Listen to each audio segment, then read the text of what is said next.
Hi, this is Dennis with Second Chance Tackle. Well, today we got an opportunity to work on a Mitchell 300, and I've done several full-service videos on this. They're available on the library, but I chose this one because it's got an issue here. The reel turns fine, but it turns fine in both directions.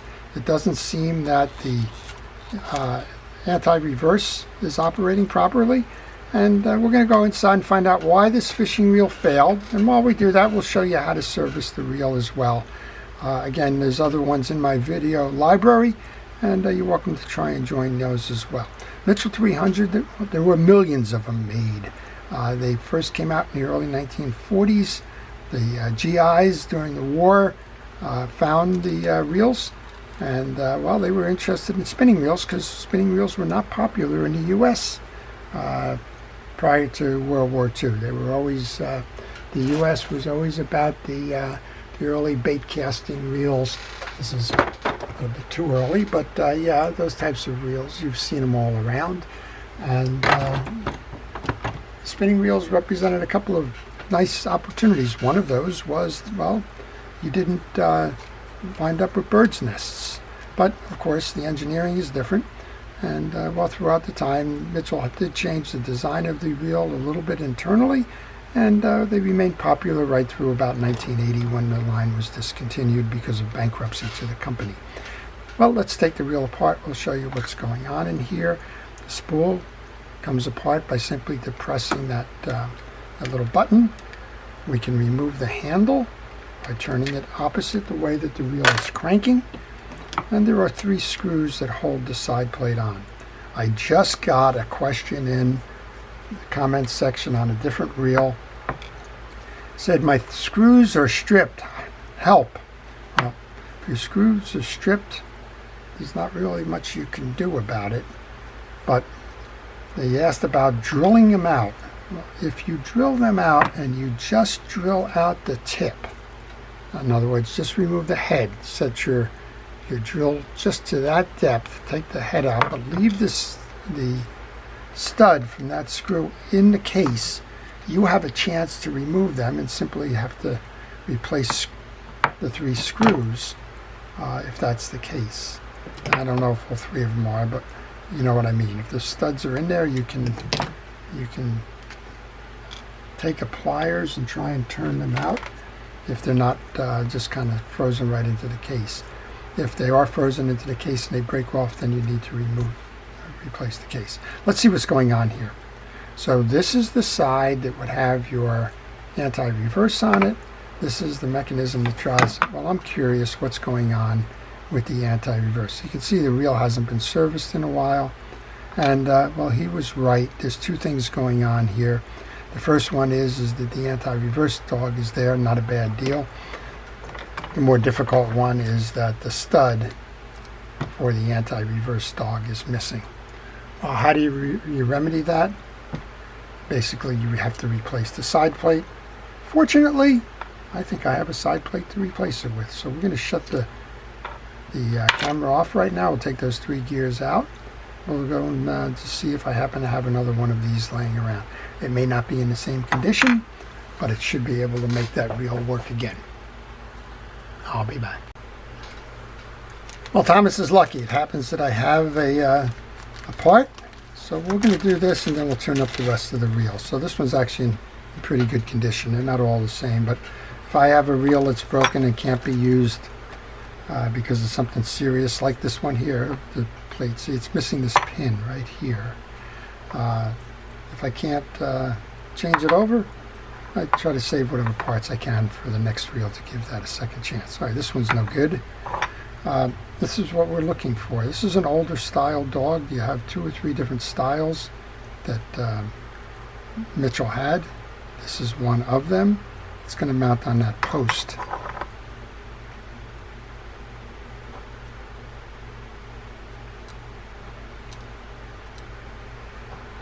Have it upside down. It'll mount on the post like this, and that spring is going to go under that piece here, and that will be your anti-reverse with that little beak catching the teeth here. and then your override will push that out of the way to disconnect on that.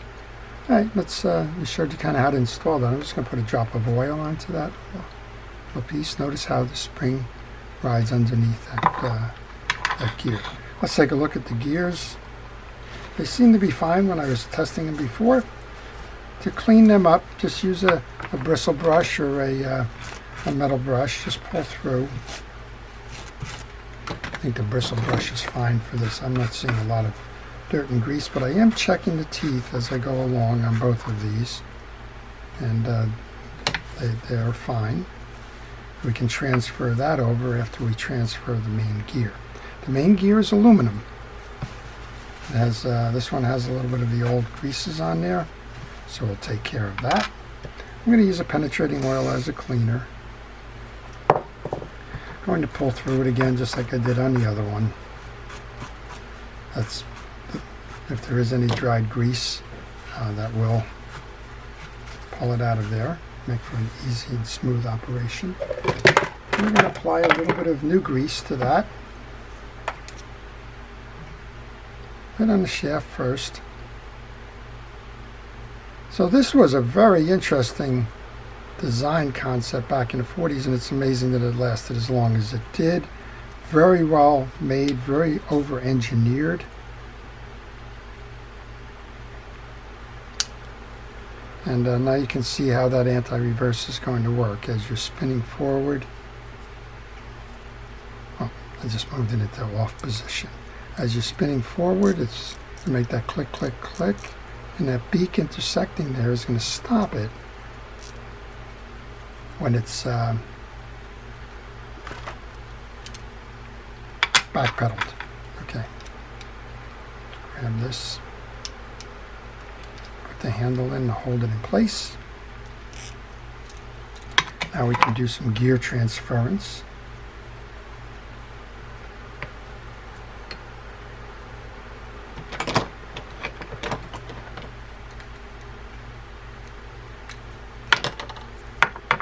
We have the transfer gear here.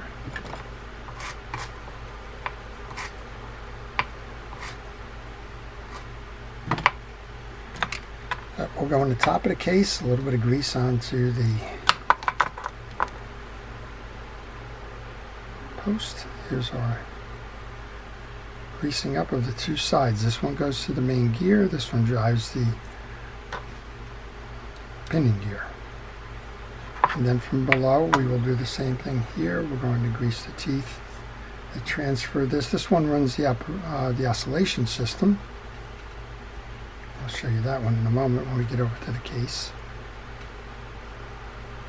Too much grease on that. Alright, this is how that whole setup is going to work from the gear side.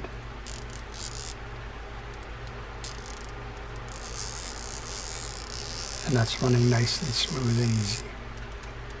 Let's go over to the body side of this then. This is your oscillation gear, your oscillation slide. There's a stud that holds that onto the channel that's in the axle shaft. This is your axle shaft. So here's your case. And you'd like to remove the two screws that are holding the guide in place. These are hex screws, so you can use a small nut driver on them if you like. I do that if I find it particularly difficult to turn those screws.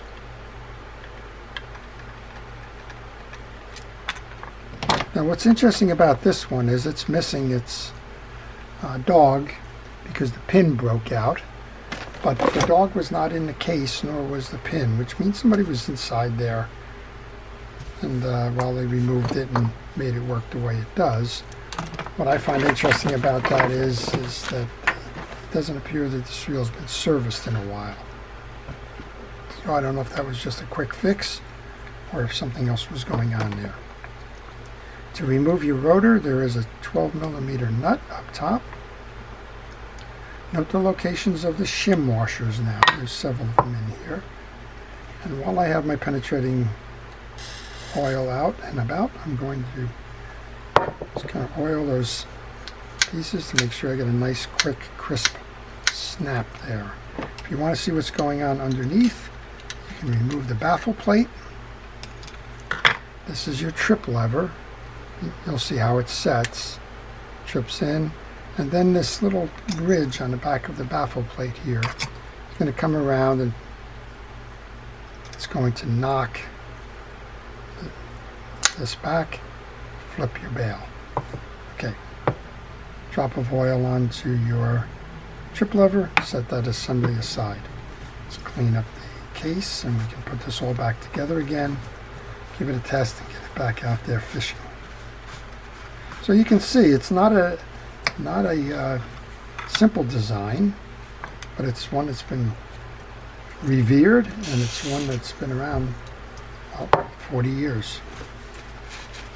40 years of manufacture, millions of reels made. I think this is the most manufactured reel ever, although there may be a challenge there with the Zebco 202. I'm not sure which one has actually made more reels.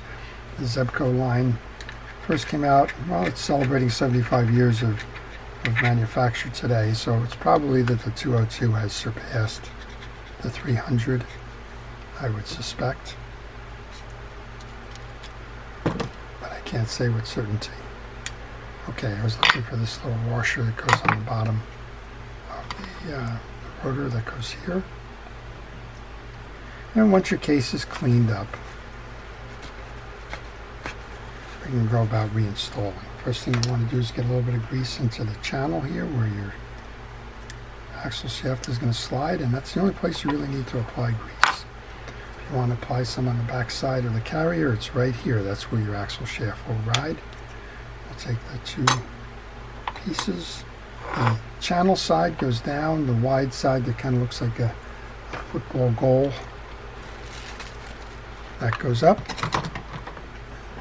I'm just looking for my screw starter right now.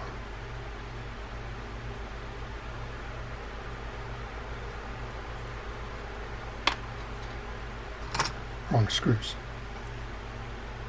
Well, if you have any questions on this reel or any reel, maybe you're working on something and can't figure out why something isn't working.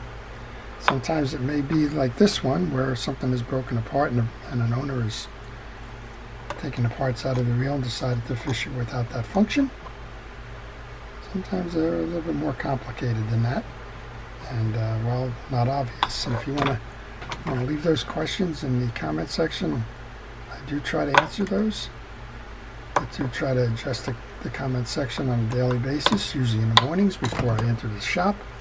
And if you have a question, go ahead and ask that, and I'll try to best of my ability to get it answered. A little bit of grease onto the slide track. Grease onto the bottom of the rotor, which is your pinion gear. And then you can seat the pinion gear onto the post.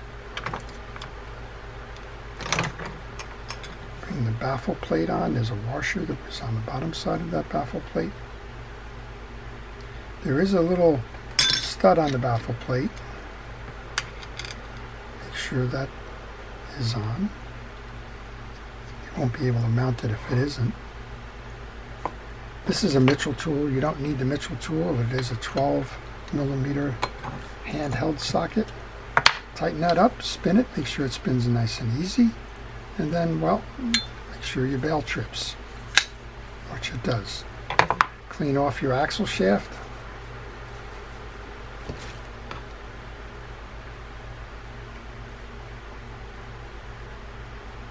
Light coating of grease on there. We can bring the axle shaft in and down. And then our slide here, our oscillation slide. And again, make sure that this is free of dirt and debris. One side has the stud. Even though we greased that track, we can grease the bottom of the slide as well. Find the stud, align it with the hole in the axle, and then pull the whole assembly down.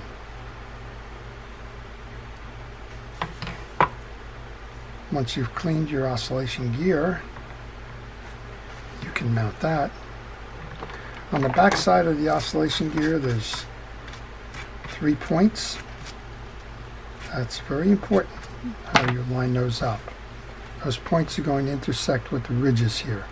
I like to put the gear in with the points facing down. And this takes a couple of attempts every now and then. With the points facing down and the carrier in that down position, I lock it in. Now turn it, make sure that your slide completes that rotation. If it's not completing, if it's getting hung up, stopping, then you don't have the points right. We can take our side plate now and place that on.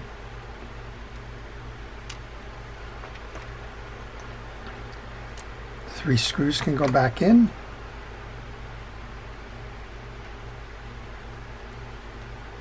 And take a quick look at that spool while we have it out.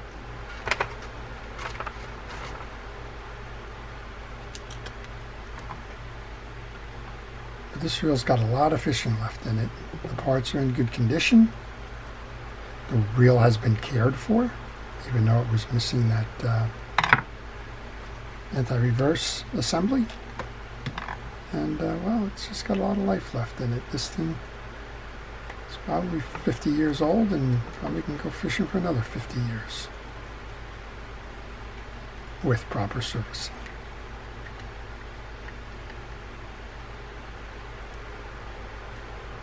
Okay, some folks ask me where the drag washer is on this. Remove your adjuster nut. You'll have a Teflon washer and a pressure plate there. That's the top side. And then check underneath here. This is the drag washer on the bottom. And these have all been replaced fairly recently. Something's going on here. There's some scaling or something that's there that might make for a rough something. I'm not sure what that is. So check your washer below. When you put that back on, this is the click for the drag, so make sure that you hear that. Turn it to make sure that you lock in. Then we have our top side drag washer. While I have it off, a quick spray to get the dirt out of the track of this. Penetrating oil in a cotton swab. Put the adjuster button back on. This has got the narrow spool, or the wide spool, I guess, whatever. You don't use a lot of line with this spool. They used to make these little plastic collars that would go over the deep spool. So this is going to be something that's probably got 4 or 6 pound test on it, maybe holds 100 yards possibly, and is used well, primarily in fresh water. The deeper spools we used in the saltwater environments, or where deep lakes where you needed more line capacity. Now the spool back on, lock it in, make sure the button comes up, give it a test. Now we have an anti-reverse. Stops, override.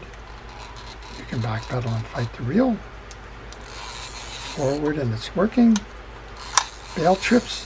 This one's ready to go back to Thomas to go fishing again. It's got a second chance. I hope you've enjoyed the video. And well, you learn that sometimes there's mechanical failures. Sometimes when you buy a reel, don't assume that the pieces and parts are there, that they're just grease choked or some other way or stuck onto the reel. That's not always the case. That was my initial thinking was, well, the dog just got locked in place with hard grease. That didn't happen. It happened that this pin is missing, and well, somebody removed the dog assembly to keep the reel fishing. Not a problem overall. All right, that's it.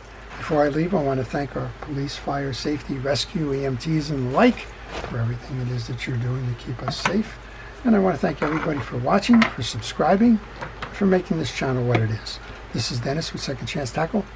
Have a great day.